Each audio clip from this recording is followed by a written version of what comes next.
안녕하세요. 정말 지금 생각해도 심장 떨리는 일이 저에게 발생해서 이렇게 자주 보던 채널에 제 이야기를 제보하게 되었습니다. 전 남편과 아들이 한 명 있어요. 남편과 전 시설에서 만났습니다. 사실 전 부모님이 계셔요. 그런데 엄마 홀로 저를 키우시다가 먹고 사는 게 힘들어지시니까 절 시설에 맡기고 전국으로 일을 다니셨거든요. 보육원에도 룰이 있어서 이제 부모님이 계신 아이들은 일주일에 딱 한 번 부모님을 만날 수 있어요. 다른 애들이 보면은 또 박탈감 같은 걸 느낄 수 있다고 하면서요. 그렇게 전 어릴 때부터 엄마의 품에서 벗어나 거의 매일을 수련회 같은, 밥 먹을 때도 전쟁, 샤워할 때도 전쟁, 정말 매일 그렇게 살았습니다. 참 힘들었어요. 그때 만난 사람이 지금의 남편이지요. 그 아이는 종식이었어요. 종식이는 아주 어릴 때 엄마의 손에 이끌려 이곳에 왔다고 했어요. 어머니께서 다시 찾아오겠다고 했지만 종식이는 그렇게 버려진 거죠. 전 적극적이고 외향적인 성격이었고 종식이는 그러지 않았어요. 약간은 부끄러움이 많고 내향적이라고 하죠. 되게 잘생기고 착하게 생긴 남자가 늘 구석에 있으니까 저로서는 궁금증이 생긴 게 사실이었어요. 다른 애들이 다 말 수 없고 조용한 종식이를 기피하는 대신에 오히려 전 적극적으로 종식이에게 다가갔습니다. 너 나랑 이번에 주말 체육대회 같이 갈래? 우리 같이 청팀하자. 혹은 야, 나랑 같이 여기 뒷뜰에 가서 쑥 캐자. 원장님이 쑥 캐오면 쑥 부침해 주신다는데? 하면서 괜히 시시보리한 이야기들로 말을 걸었고 종식이는 그렇게 저에게 마음을 열었습니다. 한번 마음을 열고 나니까 종식이라는 아이 생각보다 마음도 넓고 굉장히 수다스럽고 참 착하더라고요. 그래서 저희들은 절친이 되었어요. 그러니까 저희 둘이 있던 시설에 어떤 이유에서인지 재정적으로 파산 직전이 되었고 저희를 돌보아 주신 어른들 사이에 큰 갈등이 생기면서 시설이 문을 닫아버렸어요. 당연히 저희들은 알 수 없는 곳에 뿔뿔이 흩어졌습니다. 그러면서 종식이와 저도 헤어졌고 전 영문도 모른 채 한 이상한 곳에 들어가게 되었어요. 정부 지원으로 운영 중인 곳이었는데 그곳은 저에게 지옥이었죠. 다행히 그때 저희 엄마가 재정적으로 어느 정도 안정이 되고 다시 전국으로 돌아다니지 않고 한 곳에 정착해서 일을 할 수 있게 되자 전 그 지옥 같은 센터 생활을 접고 엄마의 품으로 갔습니다. 처음엔 엄마를 참 많이 원망했어요. 왜 아무리 힘들어도 날 데리고 다니지 하면서요. 그런데 주변 제 친구들은 부모님도 없고 아직도 시설에 있는 걸 보면 그래도 난 축복받은 아이다. 엄마도 사정이 있겠지 하면서 이해를 하니까 마음이 편해졌습니다. 여튼 그렇게 전 다시 엄마와 살게 되었고 고등학교를 졸업하자마자 바로 일터에 뛰어들었어요. 엄마가 그 무렵 도장일을 배우셨고 일당이 슬슬 올라가면서 조금씩 많은 돈을 만지게 되었습니다. 엄마가 이 일이 돈을 잘 벌 수 있다는 것을 알게 되었고 저에게도 권유하셨어요. 이걸로 일을 하라고 하면서요. 전 처음에 남자들 사이에서 도배하고 미장하고 이런 것들이 너무나 어색하고 적성에도 안 맞는 것 같아서 연신 거절했습니다. 하지만 이제 돈이 고파지니까 엄마 밑에서 일을 배웠고 그러다 보니 딱 맞더라고요. 일하는 게 워낙에 힘드니까 그걸 하다 보면 다른 생각이 안 나더라고요. 그리고 딱히 잘하는 것도 없고 고졸 출신인 제가 하루 일당 15에서 20 정도 받을 수 있는 것은 아주 큰 기회였습니다. 다만 이런 일을 전문적으로 하려면 전국을 돌아다니며 엄마가 예전에 그랬던 것처럼 그런 식으로 일을 해야 했어요. 전 그래 돈을 조금 벌더라도 일감이 별로 없더라도 한 자리에서 일하자 하면서 한 달에 300만 원 정도 버는 것에 만족하였습니다. 엄마도 이에 수긍을 했고 저희는 약속을 했죠. 이젠 더 이상 떨어지며 살지 말자고 하면서요. 그렇게 전 엄마와 함께 모녀, 도장, 미장 일을 한다고 하며 그 업계에서 약간의 유명세를 떨쳤어요. 그러다 보니까 업자들한테 연락도 많이 오고 저희 모녀가 워낙에 꼼꼼하니까 한 자리에서 일해도 나름 일거리가 끊기지 않았습니다. 그렇게 하루하루 감사하며 살고 있는 저에게 믿을 수 없는 일이 벌어졌어요. 공사 현장에 가서 일을 하는데 저 멀리 너무나 익숙한 뒤통수와 몸이 보이는 겁니다. 설마 종식이? 하고 전 일을 하다 말고 성큼성큼 가서 그 남자의 얼굴을 보았어요. 그 순간 저와 그 남자는 너무 놀라 뒤로 자빠졌습니다. 엄마야, 엄매매, 야 종식아, 네가 왜 여기 있냐? 웬일이야? 어머, 어떻게 여기서 만나? 정말 만나게 될 사람은 어떻게 해서라도 만나게 된다더니 이런 우연이 또 있어? 하면서 반가워했죠. 종식이는 알고 보니까 다른 센터에 들어갔는데 그곳에서의 삶이 너무나 고통스러워서 고등학생이 되자마자 바로 퇴소를 하고 지원금을 받아서 나왔다고 하더라고요.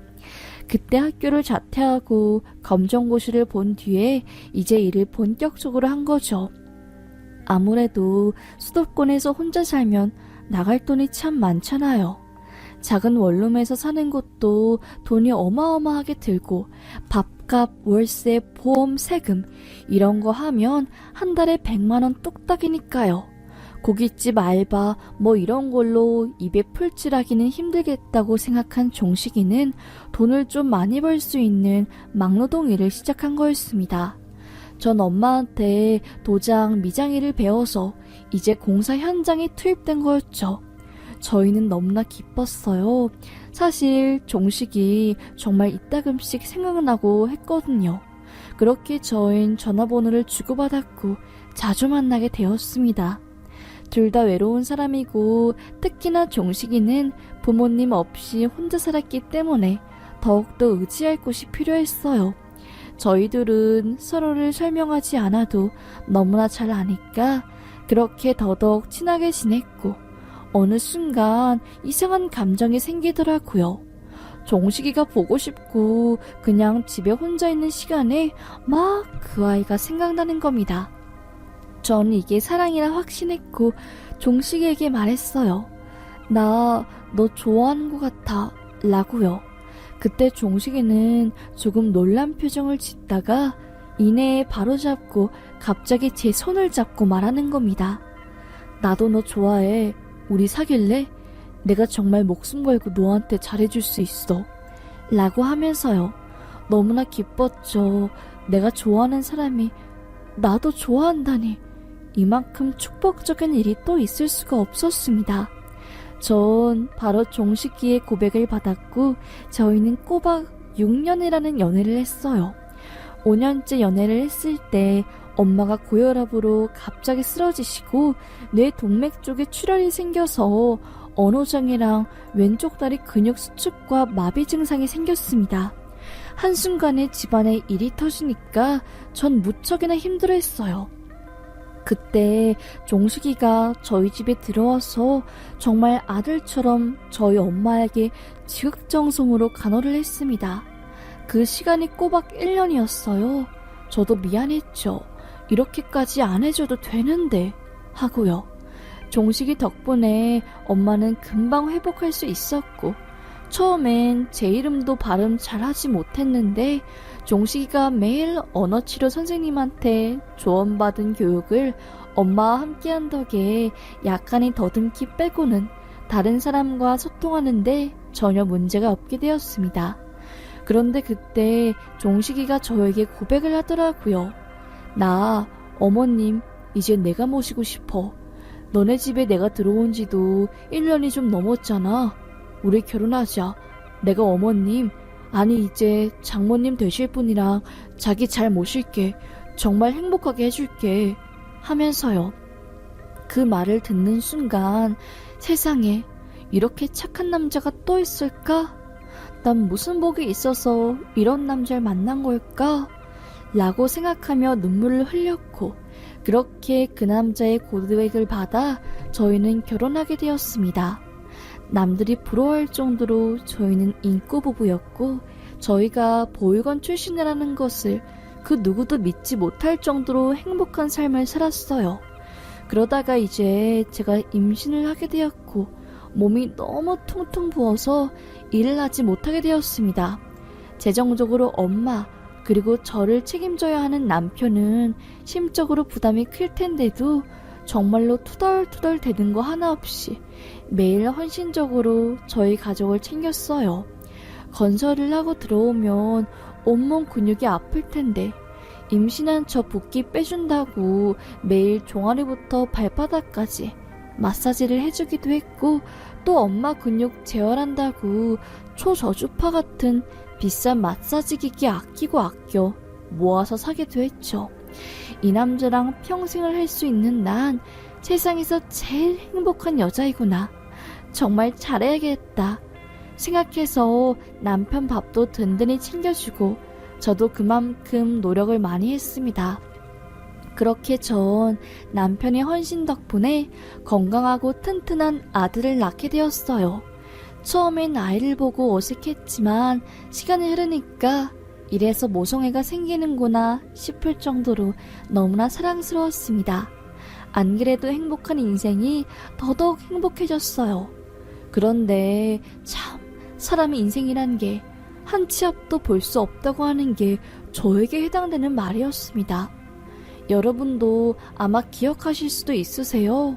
좀 오래된 일인데 건설업체 노동자들이 크레인이 갑자기 위에서 떨어지면서 건축 철제들을 쳐냈고 그게 쏟아지면서 밑에서 일한 사람 3명이 즉사한 거요. 그게 잠깐 뉴스랑 신문기사에서도 짤막하게 났었는데 그게 제 남편의 일이랍니다. 말도 안 되는 거였죠. 아이 밥 먹이고 낮잠 자고 있을 때 제가 엄마랑 뒤늦은 점심을 먹고 있을 때였어요. 모르는 번호로 전화가 왔길래 이상한 기분이 들어서 받지 않으려고 하다가 엄마가 그날 유독 받으라고 하는 재촉하는 바람에 받았는데 남편의 소식을 듣게 되었고 전 신발도 안 신고 미친 사람처럼 병원으로 달려갔습니다. 의사는 보호자 되시냐고 물은 후 시체 손상 정도가 너무나 심해서 지금 안 보는 게 나을 것 같다고 하더라고요. 장의사랑 그런 분들이 이제 입관 준비할 때 시체 정리를 한 뒤에 보는 게 정신적으로 좋을 것 같다고 하면서요. 전 안 된다고 우리 남편 쓸쓸하게 영안실 안에 못 든다고 하면서 보겠다 했지만 형사부터 시작해서 건설 관계업자들이 워낙에 말린 탓에 그렇게 전 제지를 당했고 입관 전에야 남편을 볼 수 있었어요. 나름 그게 처치를 한 모습이었지만 얼굴에 시퍼런 멍들과 터진 자국들은 가려지지 않더라고요. 이 사람 한평생을 가족을 위해서 헌신해왔고 정말 열심히 살았는데 왜 이렇게 이런 모습으로 내 앞에 나타나야 했냐고 하면서 막 울었어요. 세상이 떠나가라 울었죠. 아직도 원망스러운 게 제가 도저히 고통을 참을 수 없어서 우는 것인데 옆에 장례 관계자가 조용히 하라고 호통하는 식으로 말하는데 얼마나 화가 나던지요. 당신이 내 마음을 아냐고 막 소리치고 그랬고 정말 이성을 잃었습니다.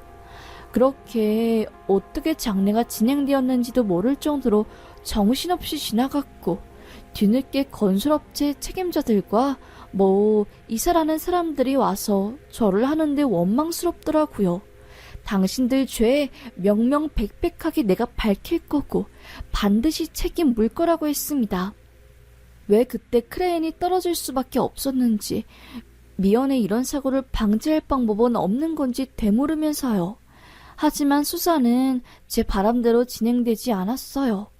그 건설놈들이 경찰에 뇌물을 먹인 것인지 크레인 관련 안전 절차에 대해서 책임자들은 아무 처벌도 받지 않았습니다.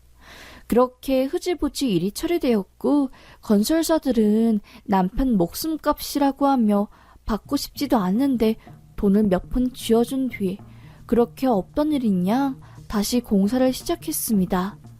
아, 가난하고 빽 없으면 누구에게 사과받지도 못하고 이렇게 남편을 떠나보내야 하는구나 싶은 생각에 전 한참을 힘들어했어요.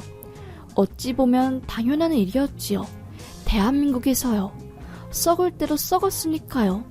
그나마 위로된 것은 1년쯤 뒤 그 공사를 주최한 건설사 회장이 이제 비리와 해외자금 유출 관련 건으로 구속되었고 그 사건으로 그 회사가 휘청되다가 진행 중이던 공사도 중단하고 아예 파산 신청을 했더라고요. 제가 복수한 것은 아니지만 그래도 이걸로 마음을 좀 위로할 수 있었어요. 처음엔 저도 따라 죽으려고 했죠. 하지만 엄마 그리고 아들까지 정말 생떼 같은 그들을 두고 저 혼자 이기적으로 죽을 수는 없었습니다. 정말 세상에서 제일 사랑하는 사람이 장례를 치르다 보니까 얼마나 그게 힘든 일이고 유가족을 큰 슬픔에 넣는 일인지 알겠더라고요.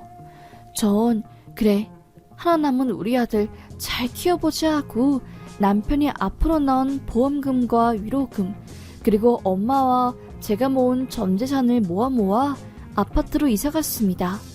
아들만큼은 잘 키우기 위해서 교육 환경도 좋고 소위 잘난 부모들이 많이 모여있는 곳이었어요.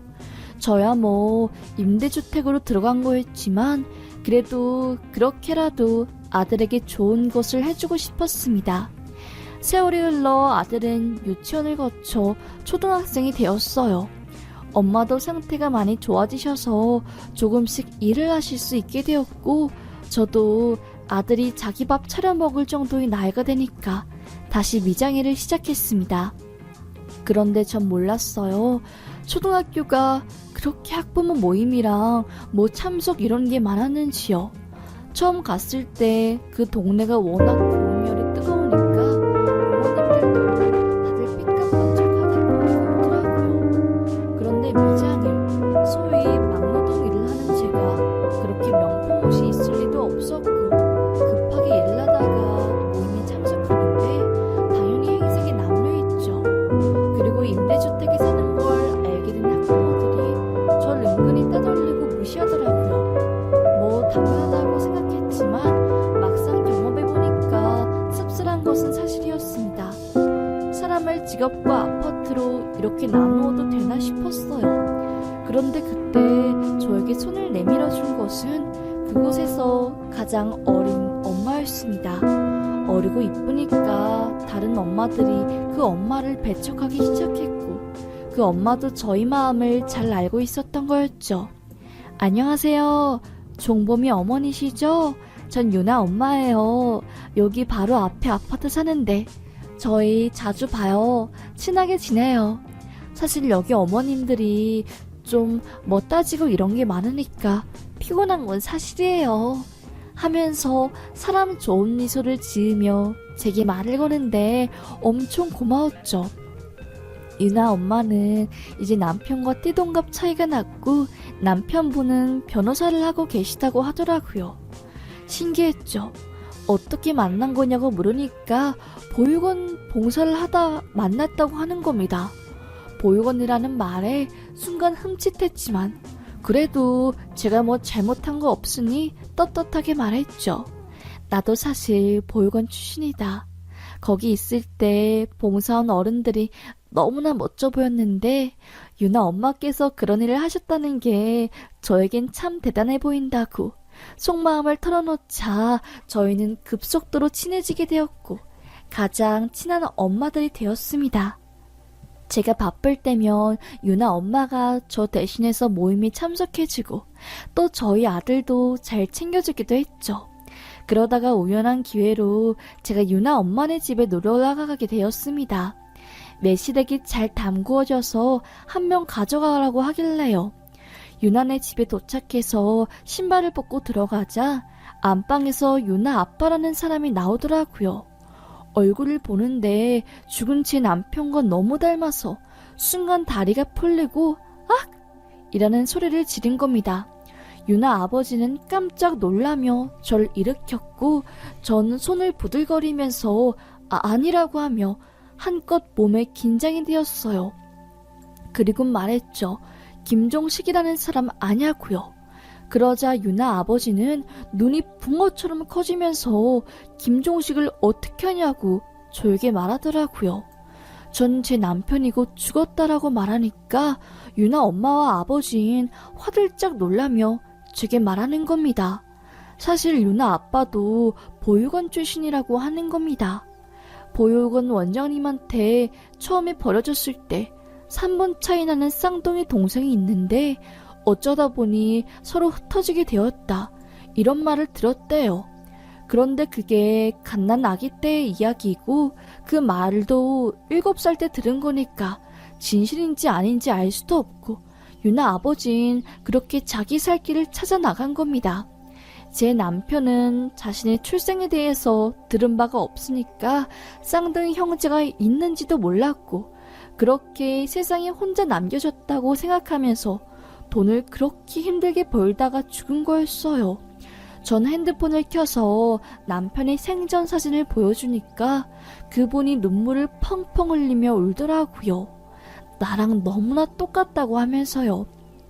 유일하게 알고 있는 게 원장님이 말해주신 동생의 이름이었는데 난 먹고 사는 게 바쁘니까 동생을 찾아야겠다는 생각을 감히 하지도 못했다고.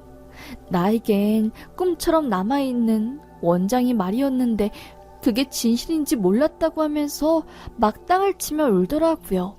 저도 당황스러워서 온몸이 막 파르르 떨렸고요. 유나 엄마는 제 손을 잡고 그런 저를 위로해 주었습니다. 조금 더 구체적으로 확인하기 위해 저희는 이제 유전자 검사 같은 것을 거쳤어요. 제 아들과 유나 아빠와요. 검사 결과 혈육이 맞다는 판정이 나왔고 그 순간 목을 놓아 울었습니다. 유나 아버지는 저에게 말했어요. 동생이 이렇게 억울한 일을 당했으면 변호사인 내가 먼저 나서서 해결했어야 될 텐데 그러지 못해서 너무나 미안하다고. 동생이 이렇게 되었으니까 다시는 다른 사람들이 이런 일 당하지 않도록 내가 피땀 흘려 세상을 바꾸야겠다고. 그리고 조카 유나랑 우리 동생이 아들 내가 책임지고 정말 아빠 노릇 할 거라고. 어머님, 아니 형수라고 해야 하나요? 하여튼 간에 정말 남편 없이 그동안 사시느라 얼마나 힘들었겠어요. 유나 엄마가 이제 다른 학부모님들과 나이 차이가 많이 나서 외톨이처럼 혼자 놀이터에 있고 그래서 힘들었다고 하는데 어머님께서 유나 엄마의 친구가 되어주시겠다고 해서 이런 일이 있을 줄은 꿈에도 몰랐습니다. 정말로 감사합니다. 하면서 연신 감사를 표하는데 저야말로 너무나 고마웠죠. 정말 든든하다고. 앞으로 우리 집도 가까우니까 서로 의지하면서 살자고 약속했습니다.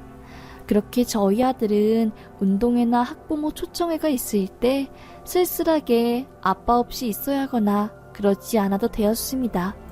이 얼마나 행복한 일인지 몰랐어요. 아들은 유나 아버지가 정말로 우리 큰아빠인 거냐고, 그럼 나도 아빠가 생긴 거냐고 하면서 순수하게 팔짝팔짝 뜨는데 뭉클하더라고요. 아들이 내색은 안 했지만 내심 속으로 아빠를 많이 그리워했구나. 그런 아들 속도 모르고 난 그저 잘 버티고 있는 줄로만 알았네 하면서 많이 울었어요. 그리고 유나 엄마도 정말 우리 이제 가족 된 거냐고. 난 타지에서 올라오고 나이도 어려서 친구도 모두 아무도 없는데 이렇게 인연을 맺게 되어 하루하루가 행복하다 하면서 저와의 만남을 감사해야 하고 행복했습니다. 주변에 이렇게 좋은 사람들이 있다는 것 자체가 저에게는 큰 축복이었어요. 나를 잡고 유나 엄마와 아빠는 저와 함께 남편이 묻혀있는 선사론으로 갔습니다. 아크릴 판으로 되어 있는 남편을 보자마자 유나 아버지는 형이 이제와 찾아와서 미안하다. 그저 원장님이 흘려가는 말로 한 소리인 줄 알았는데 정말로 쌍둥이 동생이 있을 줄은 꿈에도 몰랐다. 내가 다 미안해. 하늘에선 제발 행복해라. 여기선 내가 너 아들 책임지고 건장하게 키워낼 테니까 하면서 말을 하며 오는데 저도 가슴이 찡하더라고요. 그렇게 그 뒤로 저희 두 가족은 서로 왕래하며 정말 진짜 가족처럼 부대끼고 잘 살았습니다. 유나와 제 아들은 세상 둘도 없는 단짝이 되었고 서로를 지켜주며 그렇게 학교 생활을 잘했어요. 중학교, 고등학교도 같이 올라갔고 유나 아버지의 특훈과 특별 과외 덕에 제 아들은 건장하게 커서 이제 자기가 가고 싶어 했던 서비스 항공학과에 합격했고 유나도 미용 관련과를 가게 되었습니다.